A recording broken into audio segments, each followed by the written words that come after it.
Hello, I hope it's okay to contact you via DM. I didn't want to write to ask the questions I had about tax on the main page.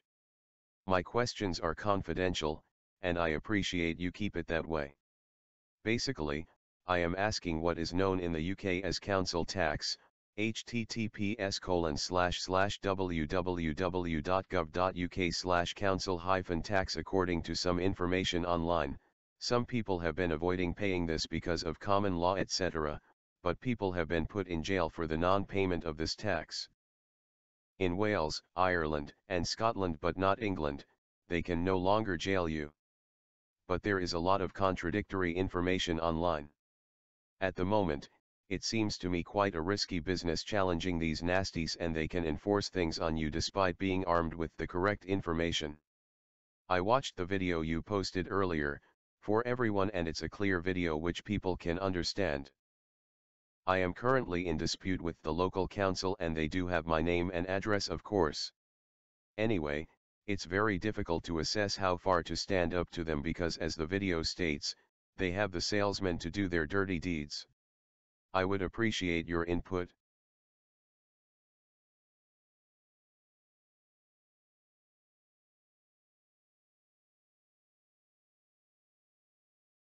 You wanted my opinion on the subject of taxes. Okay, here goes.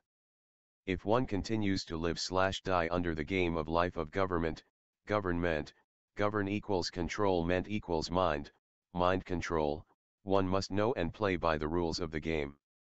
So yes, you are responsible for paying and obeying any taxes or rules that they impose on you, or pay the consequences. Unfortunately, these rules are not freely given out to the masses. And the way the powers that be see it, if you don't take the time to learn these rules of the game of life, it's your own fault. Maxim of Law: ignorance of the law is no excuse. Law are the rules of the game. And if one is playing a game with someone who has made up the rules and is playing the game without knowing the rules, who is going to win the game every time? Another important rule/law of this game is silence is consent. Maxim of Law: silence is consent. Meaning that if one does not speak up for themselves, express themselves, then one consents to a given rule/law. One only needs to look at the board game, the game of life, to see that there are two paths to life. One path wins the game and one usually ends up losing. The entire game and rules are in plain sight in order that one can win/lose the game. It is not the fault of the powers that be if one loses the game, since the rules were given. It is up to each individual to either learn the rules, play the game, to use them to better themselves, or use the rules, play the game, as to use them against oneself. Who is keeping score and who gives credit/power to the ones winning? This would be the universe, which is working on the rules/laws, natural law. Unfortunately, 99.99% of the masses know anything about this and constantly are losing in the eyes of the law of nature. This is why the powers that be can and will continue to stay in power. The game will start at birth, where one dies and grants everything, in trust, to the powers that be. Unless one knows themselves and expresses themselves to who and what they are, they will continue to be in the world of the dead, never coming back to the world of the living, where life, power, and prosperity exists. All of this is extremely hard to understand unless one takes the time to research it.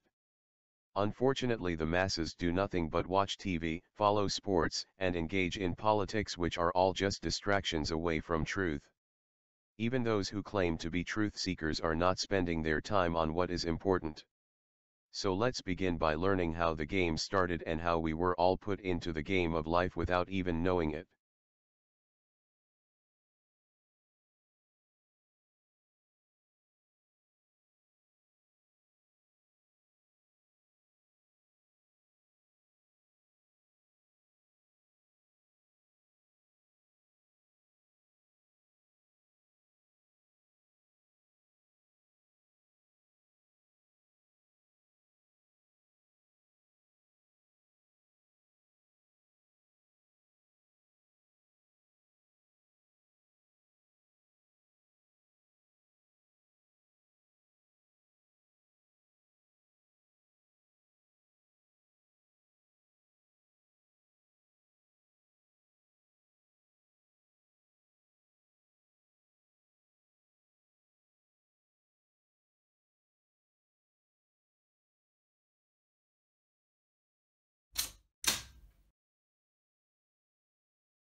The Game of Life and How to Play It by Florence Scovel Shinn.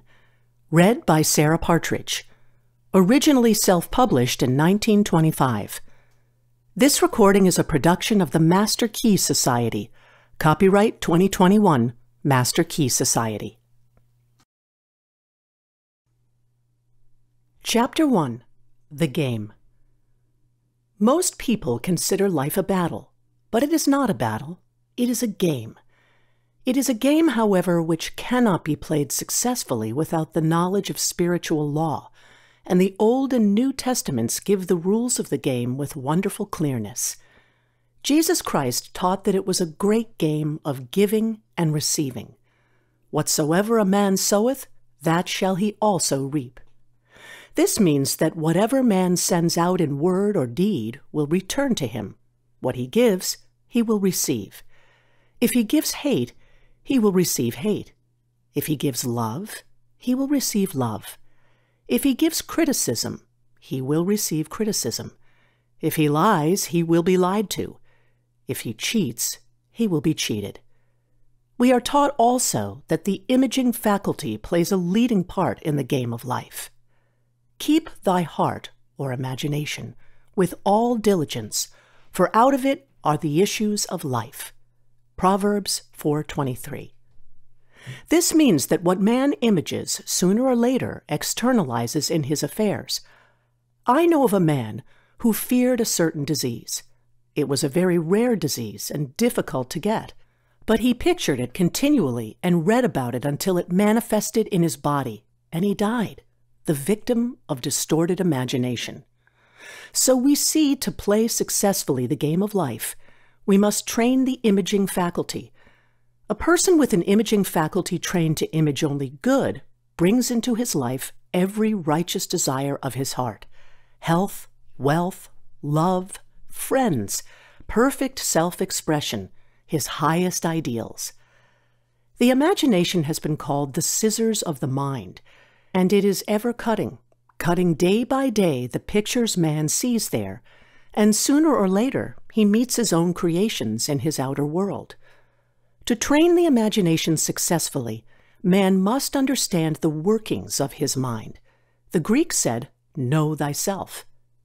There are three departments of the mind: the subconscious, conscious, and superconscious. The subconscious is simply power without direction. It is like steam or electricity, and it does what it is directed to do. It has no power of induction. Whatever man feels deeply or images clearly is impressed upon the subconscious mind and carried out in minutest detail. For example, a woman I know, when a child, always made believe she was a widow.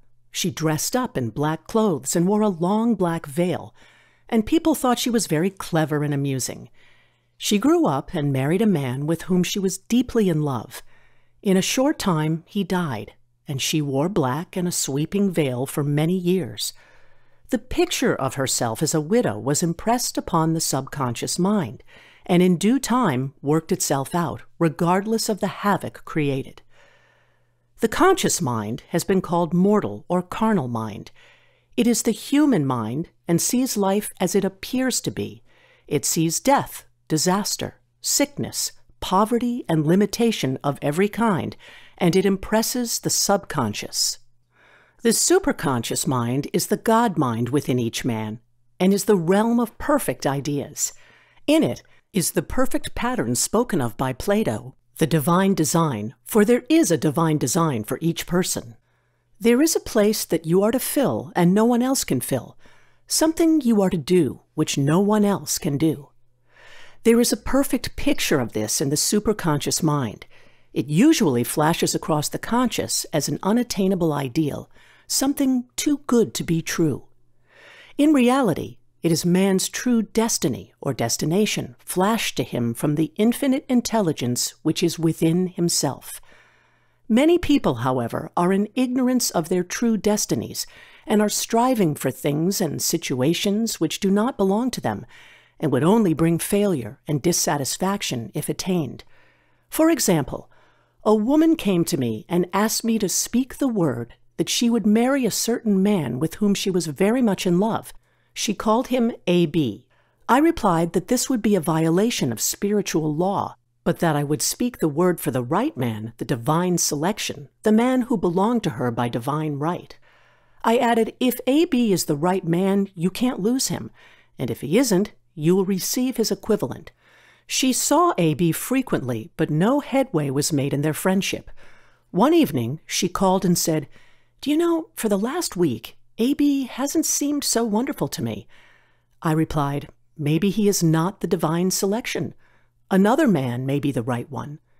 Soon after that, she met another man who fell in love with her at once, and who said she was his ideal.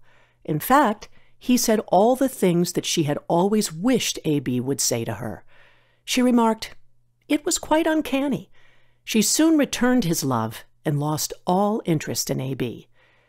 This shows the law of substitution. A right idea was substituted for a wrong one. Therefore, there was no loss or sacrifice involved. Jesus Christ said, "Seek ye first the kingdom of God and his righteousness, and all these things shall be added unto you." And he said the kingdom was within man. The kingdom is the realm of right ideas, or the divine pattern. Jesus Christ taught that man's words played a leading part in the game of life. By your words ye are justified, and by your words ye are condemned. Many people have brought disaster into their lives through idle words. For example, a woman once asked me why her life was now one of poverty, of limitation. Formerly she had a home, was surrounded by beautiful things, and had plenty of money. We found she had often tired of the management of her home, and had said repeatedly, "I'm sick and tired of things. I wish I lived in a trunk." And she added, "Today I am living in that trunk." She had spoken herself into a trunk. The subconscious mind has no sense of humor, and people often joke themselves into unhappy experiences.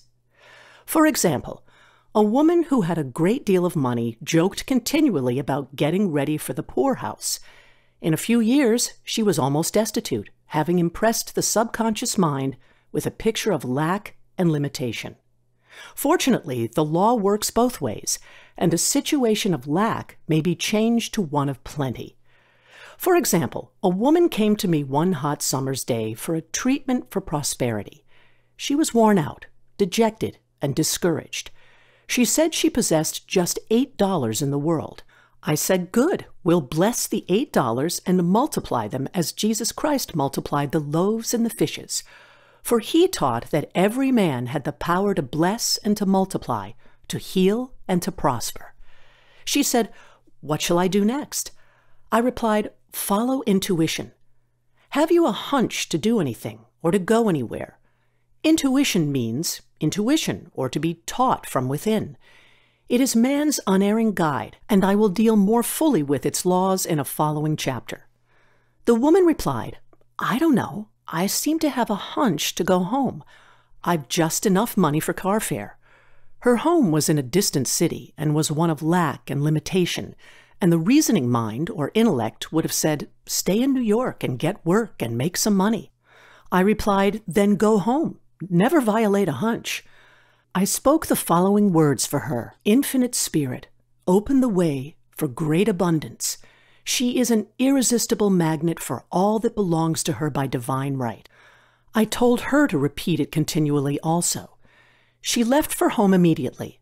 In calling on a woman one day, she linked up with an old friend of her family. Through this friend, she received thousands of dollars in a most miraculous way. She has said to me often, "Tell people about the woman who came to you with $8 and a hunch." There is always plenty on man's pathway, but it can only be brought into manifestation through desire, faith, or the spoken word. Jesus Christ brought out clearly that man must make the first move. "Ask, and it shall be given you. Seek, and ye shall find. Knock, and it shall be opened unto you." Matthew 7:7.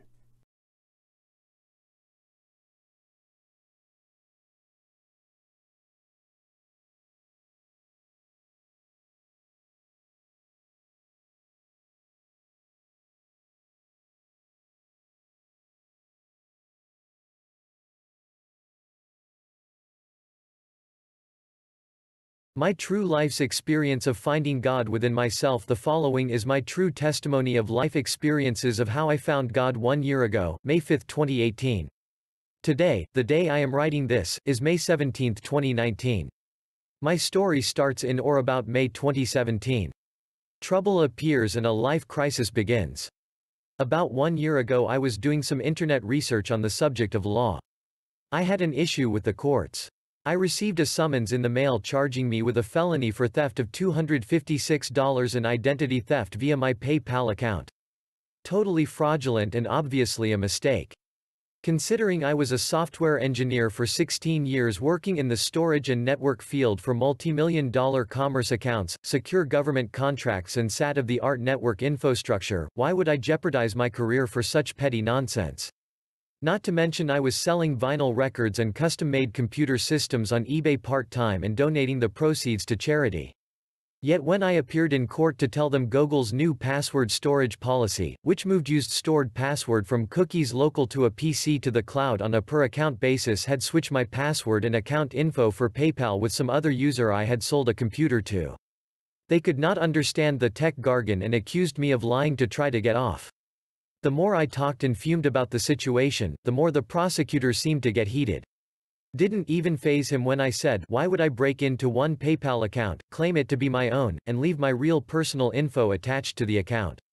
Last month I was writing firmware software for million-dollar Cisco routers trafficking 50,000 cell connections. Wouldn't it have been a better criminal enterprise for me to tap in the financial data there? Give me a break.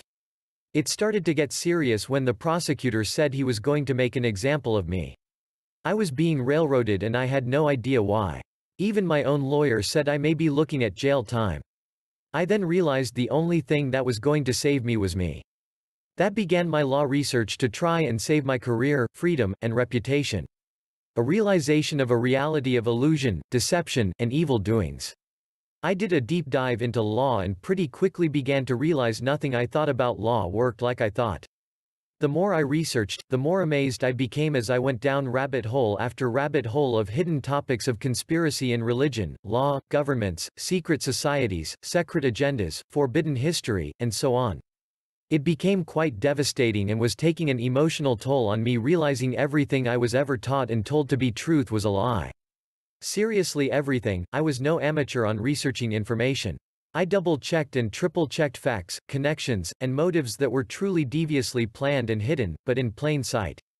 The intentional deaths of nearly 80 million innocent people in the last century alone did not sit well with me. And at some point I broke down sobbing for hours.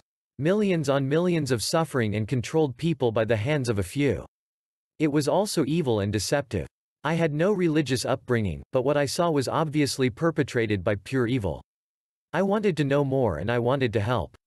I wanted people to wake up and realize that their lives were being played out like some kind of a sick game. It seemed to me to be a religious battle between good and evil, Satan and God, I had assumed. But what did I know? I had no religious upbringing or spiritual teachings, had never been to church, or even read one line of the Bible.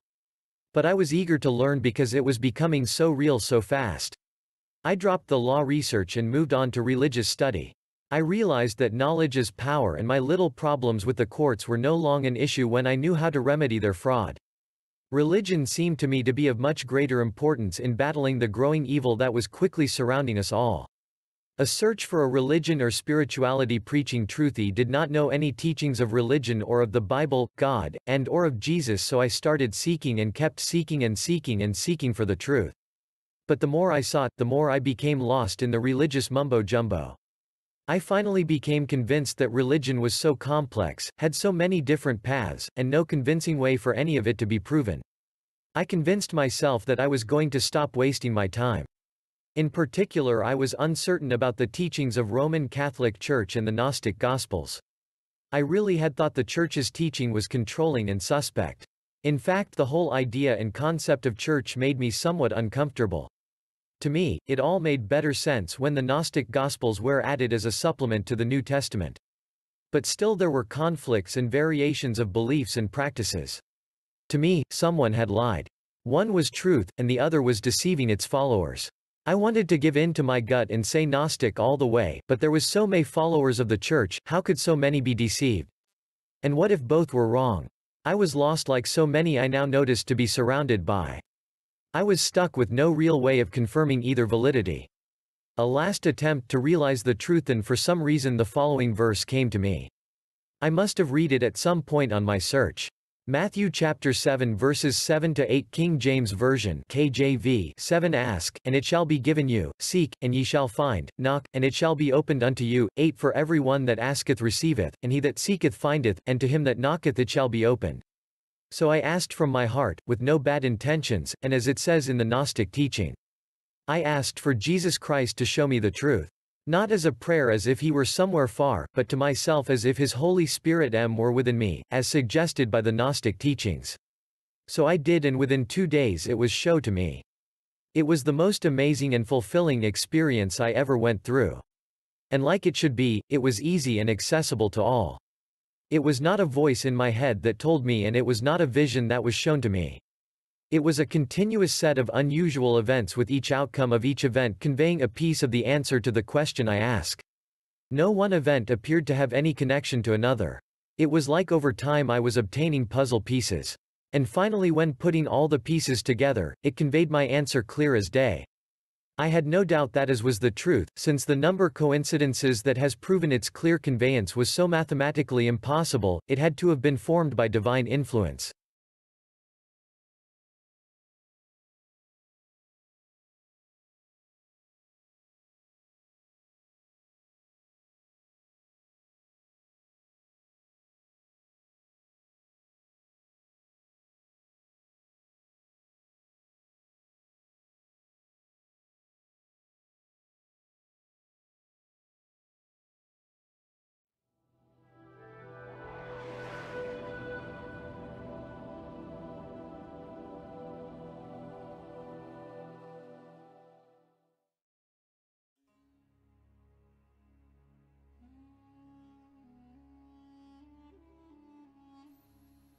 In 1945, some workers in Egypt accidentally dug into an early Christian tomb. Inside, they found a large jar containing 13 leather-bound manuscripts, which were composed of 48 separate works. Practically all of these works are Gnostic, meaning they teach salvation through mystical knowledge. And one of these manuscripts contains the Gospel of Thomas. In Gnosticism, people are believed to be souls in material bodies. Only through true knowledge can they ascend. And according to this religion, Jesus is the Redeemer who came to communicate that knowledge and liberate man. He communicated this knowledge to selected disciples, one of them being Thomas. In almost all spiritual paths or traditions that are followed, eventually, that which is discovered leads to this same ascension. And if these teachings had been placed in the modern Bible, the message may possibly have been clearer and more focused on the power that is held within each person. The Gospel according to Thomas doesn't tell a story. It's a compilation of approximately 114 sayings attributed to Jesus. The opening words of the document read, "These are the secret words which Jesus, the living one, spoke, and Didymus Judas Thomas wrote down. And he said, Whosoever finds the interpretation of these sayings shall never taste death. Let not him who seeks desist until he finds. When he finds, he will be troubled. When he is troubled, he will marvel, and he will reign over the universe." The sayings themselves are not the secret. The secret lies in their interpretation. When you find the true answers, it will trouble you because it goes against most of what you've been taught. And when the truth of it sets in, it will marvel you. And then you will know your power, that you have supreme reign over your life and everything in it, that you truly can experience heaven on earth. The Gospel of Thomas has been eliminated from the Bible, and there are many explanations as to the reasoning. Some religious leaders express that if you read it and compare it to what you see in the New Testament, it's a very different kind of book, presenting a quite different Jesus. They claim that these particular teachings about Jesus mesh with certain philosophical principles that only grew in popularity, but that they aren't necessary to the work of the Bible.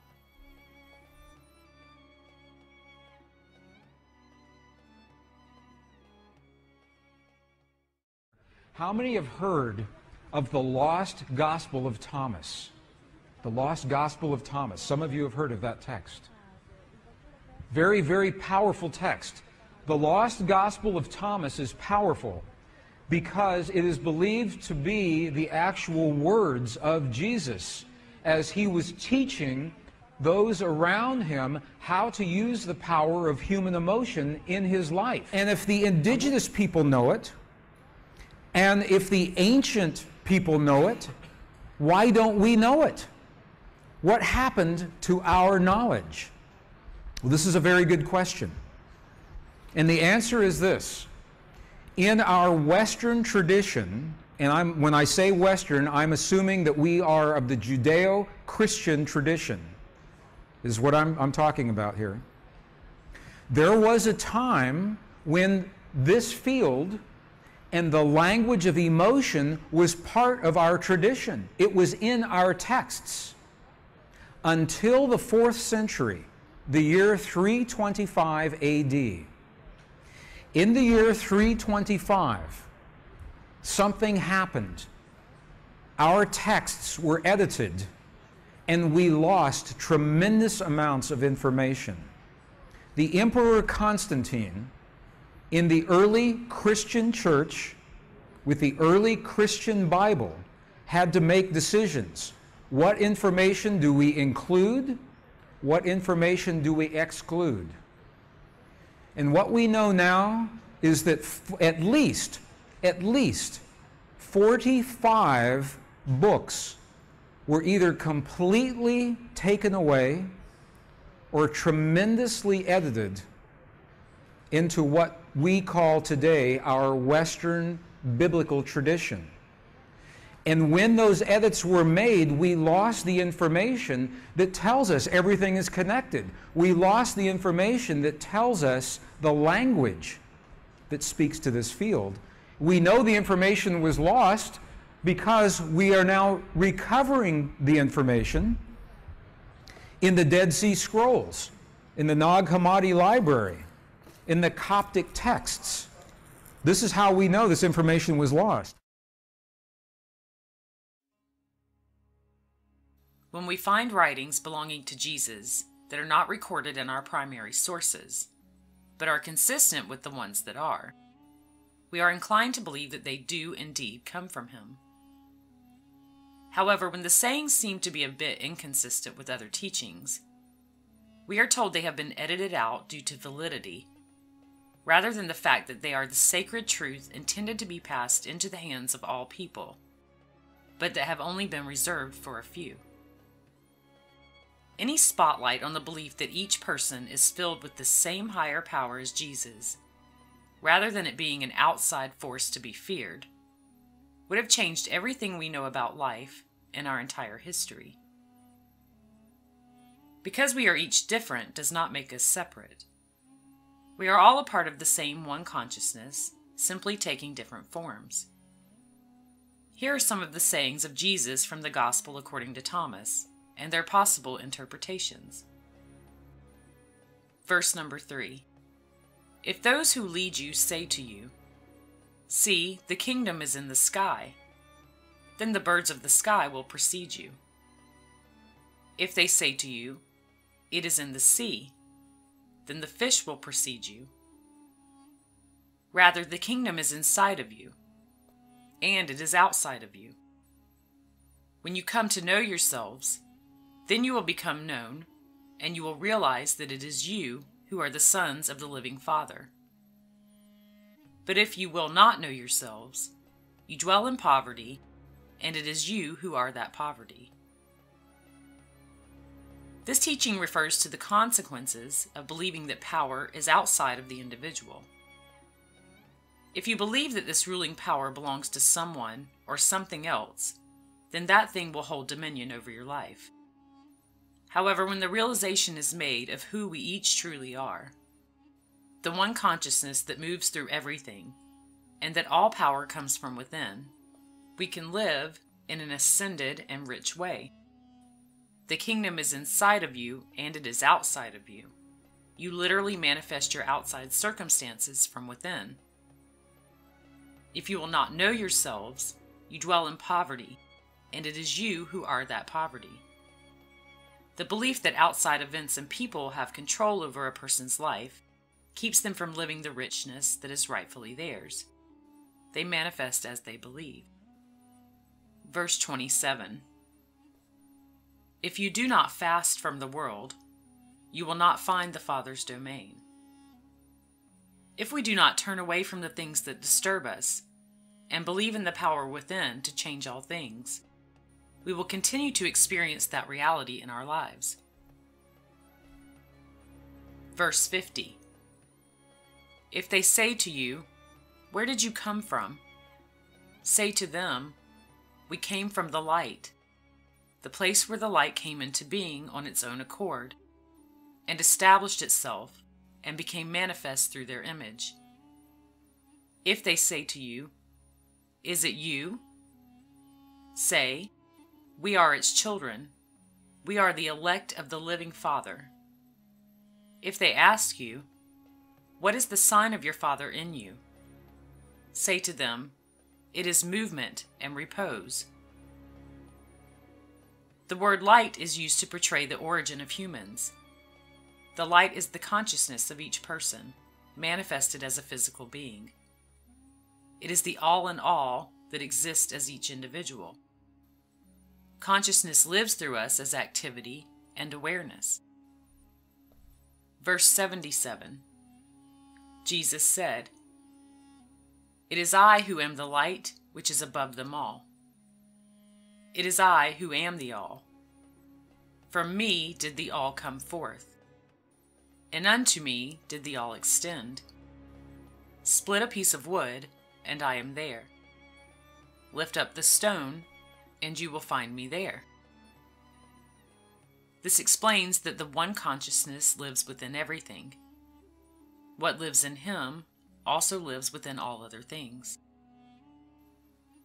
Verse 113.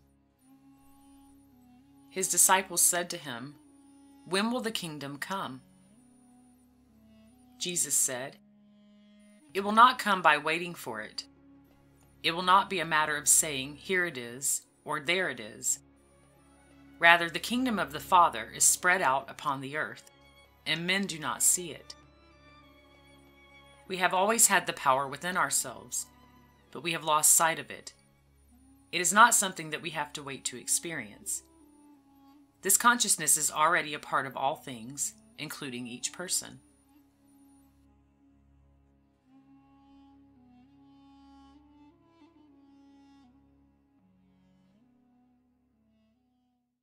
To unleash the force of the divine matrix in our lives, first, we have to understand how it works, and the science tells us how it works. Secondly, we must speak the language that the divine matrix recognizes, and science cannot tell us that. That comes from our past, from our culture, from our history, from those who have learned and used this language for thousands of years. So this is what we're doing right now. We're learning what did Jesus and what did the great masters say about this language. Because it's the same whether you're talking Buddhist or Hindu or Christian, pre-Christian traditions. They're all telling us that there is a field of energy and that we have the language to use that field. This is an actual page out of the Gospel of Thomas. So we know that this ancient gospel actually existed. And you can see some of the letters. These are Greek letters. You can actually read some of, if you know Greek, you can see some of the Greek letters right here. In the Gospel of Thomas, two very important keys. This was written right around 300 years after the time of Jesus. In this gospel, okay, so here's what we're doing. We've been in the Buddhist monasteries in Tibet, and they're telling us that that feeling is the prayer, one, Two, that we must feel as if our prayers have already been answered. Okay, and now we're in an Egyptian monastery with the texts that used to be our tradition before they were edited, and we're going to look at the instructions that tell us how to do that. Okay if we do that? Is that good? Okay. Gospel of Thomas. If you have a copy of the Gospel of Thomas, this is verse 106, translated from the Nag Hammadi Library. And if you do not have a copy, it's in our books, and you can go to any library and pick this up. Verse 106. Look at what the Lost Gospel of Thomas says. It says, when you make the two, thought and emotion, one. So the Gospel of Thomas is talking about thought and emotion. It's saying when you make your thought and your emotion one, look at what happens. You will say to the mountain, mountain, move away, and the mountain will move away. It's saying that when you can marry your thought and your emotion into one single potent force, that is when you have the power to speak to the world. Secondly, when you make the two one, what are they talking about? What are the two? Let's go back to our image. The two, thought and emotion. When the two become one in our hearts, we create the feelings in our bodies.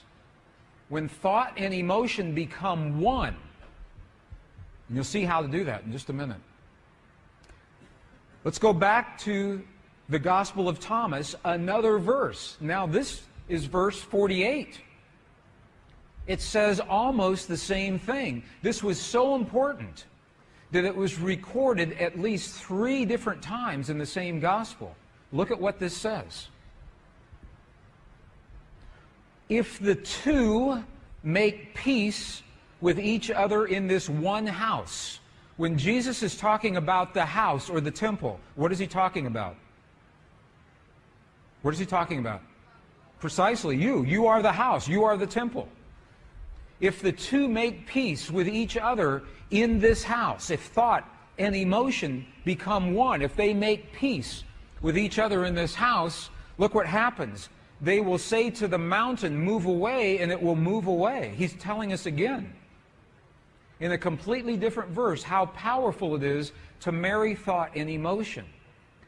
But they still haven't told us how. How do you do this? That's the next piece. In the early Christian Bible, your Bible today, there is a passage. How many have heard, ask and ye shall receive? Have you heard that before?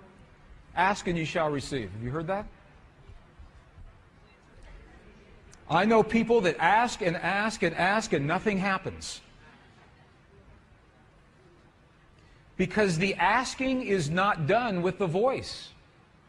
The asking is not done, please, please, bring this to my world. That's not asking. To ask, we must speak to the field, to the divine matrix, in the language that the field recognizes. And a language that's meaningful. The field doesn't recognize our voice, it recognizes the power of our heart. Remember this morning, our heart, we have a feeling, creates electrical waves, magnetic waves. That's the language the field recognizes. So when you create the feeling in your heart as if your prayer is already answered, that creates the electrical and the magnetic waves that bring that answer to you. In the Bible that you have today, the King James Version, John 16, 23, 24, what you have is the condensed version. You have the edited version. The edited version looks like this. This is the edited version. Whatsoever ye ask the Father in my name, he will give it to you. Hitherto have ye asked nothing in my name. Okay? Ask and ye shall receive that your joy may be full. Okay, this is the edited version. This is so amazing to me because they took out the two sentences that tell us how to ask. In the 4th century, when the edits happened, they took those two sentences out. Would you like to see those two original sentences? Okay, we'll go back into the original Aramaic and we'll look at a new translation. This is the original Aramaic. It begins, it looks very similar. So this is the retranslated version with the missing pieces. All things that you ask straightly, directly from inside my name, you will be given. It says, so far you've not done this, because if we ask with our voice, we have not done this. Now here's the piece that was edited. Here is what was lost. Look at these two very powerful sentences. Ask without hidden motive and be surrounded by your answer. Be enveloped by what you desire, that your gladness be full. Look at what it's saying. It's not saying to speak a word. It's saying to be surrounded, to feel as if. If you are surrounded, you are feeling as if your answer has already happened. Be enveloped.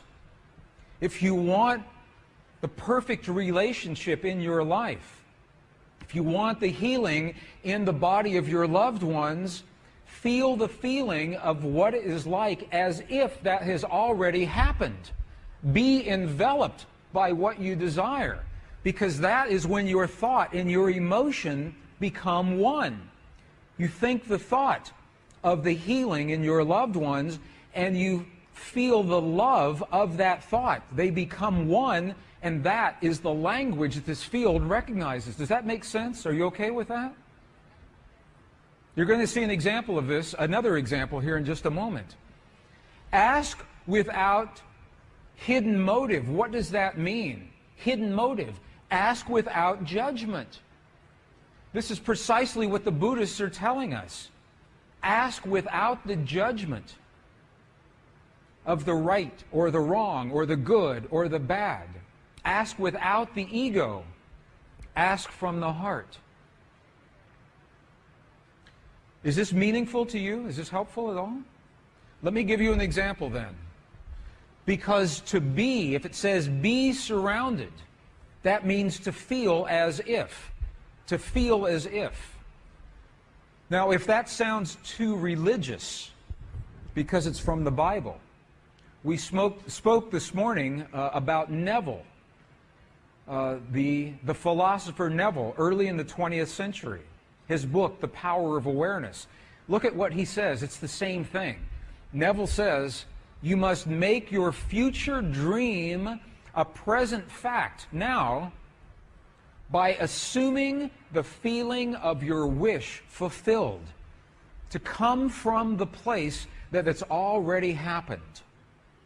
Now, this is what those practitioners did with that cancerous tumor. I want to just elaborate on this a little bit. When those practitioners healed the woman with her tumor this morning, they did not judge the cancer as wrong or bad or right or good. There was no judgment. They accept that tumor as a possibility, one of many possibilities, because in the quantum world all things are possible. So they didn't say, bad cancer, you must go away. Or we're going to operate on you, or we're going to use radiation on you. They didn't do that. They accepted the cancer as it was, without hidden motive, without judgment. And they said, now we're going to choose a new reality by feeling, assuming the feeling as if the woman is already healed. So what they did was they felt the feeling as if the woman was fully healed, fully enabled, fully capacitated, already happened. And the chant that they were using, wasa, wasa, loosely translates into the words already done. Already done. And then when they got excited, they said, mate, mate, mate, means now, now, now, not a year from now, not a month from now, not 5 minutes from now, now, in the quantum world, now. And her body responded. It must. Physical reality must respond to the language that it understands. So in the Buddhist traditions, they are telling us the quality of the feeling. And in the Judeo-Christian traditions, they are giving us the instructions to be surrounded, to be enveloped, how to create that feeling. And when you put those all together, it's something that happens in our hearts, not in our minds. Feeling as if the prayer is already answered with no judgment and no ego, and feeling from the result. Feeling from the result as if it's already happened. Are there any martial artists here in the room? Karate experts? I studied martial arts when I was in my 20s and 30s, a little bit in my 40s and 50s. Have you seen martial artists when they demonstrate their focus by breaking a concrete block? Have you seen that? You've all seen that before, right? Okay, here's the secret. Here is the secret to breaking that block. When the martial artist is focused on that block, the very last thing that they are thinking is about their hand hitting the block. Because if they think about that, they know it will hurt. So they focus on what happens after their hand has passed through the block, as if it has already happened. They focus on a place below the block and feel the feeling as if their hand is already in that place. That is a metaphor, that is an equivalent for what we're doing with the power of emotion. Feeling as if the experience has already happened. The Gospel of Thomas represents our connection to consciousness and all that is. It is the knowledge that liberates man. If a person does not experience this higher consciousness, they believe themselves to be separate, alone, and simply a victim of circumstance. To break free from any manifested reality that does not serve what a person desires, the false image of the self must be replaced with the true knowledge of who and what we each are, and the power that we each possess.